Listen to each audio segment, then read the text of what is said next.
abisi arkadaşının babası geldi.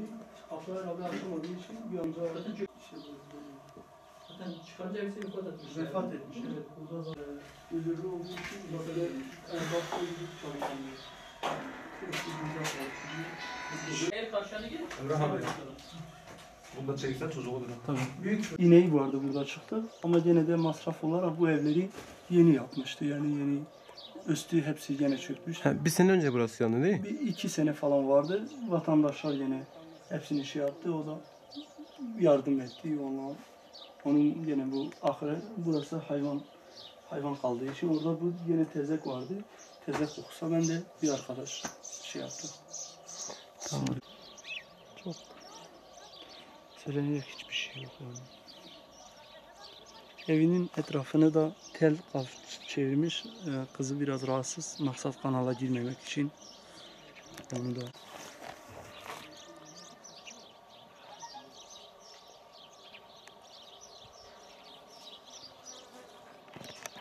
sağ olasın Doğru abi, teşekkür ederim. Böyle amcamın oğlu, eşi, 3 tane çocuğu.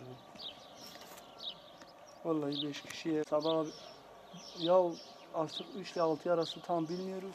Sabah abisi hemen karşıya bakmış ki duman çıkmış. Gel abi misafire gel. Zaten bu tellerin de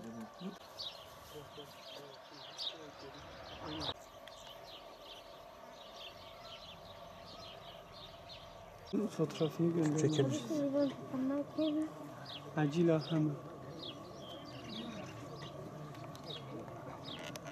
عليه رحمة الدنيا قد تعالى رحمة حسنا مسترة لله تعالى ولروحهم الفاتحة.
İnna lillahi ve inna ileyhi raciun.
الله أكبر.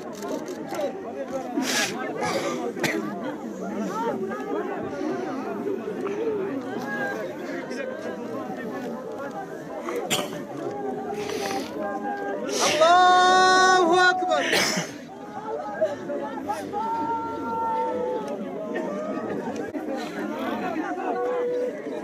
الله أكبر. السلام عليكم ورحمة الله.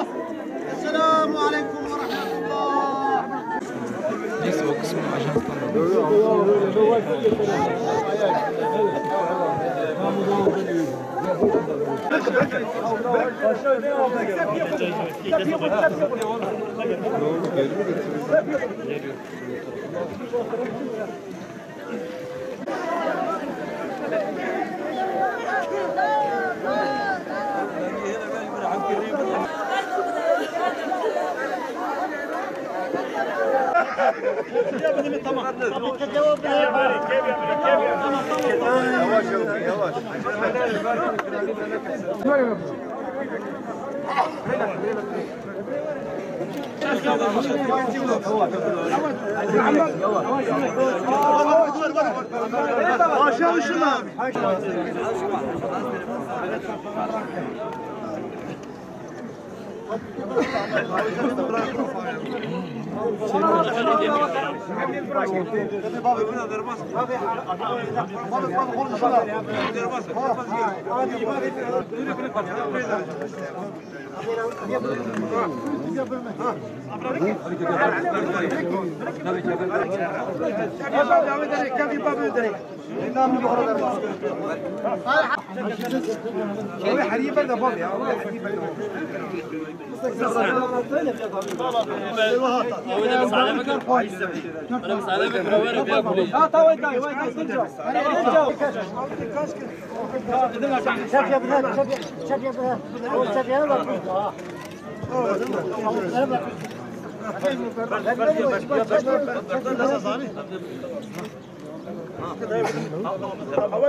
Abi bir kedi cevabı kedi. Kedi ver ben faline yapalım.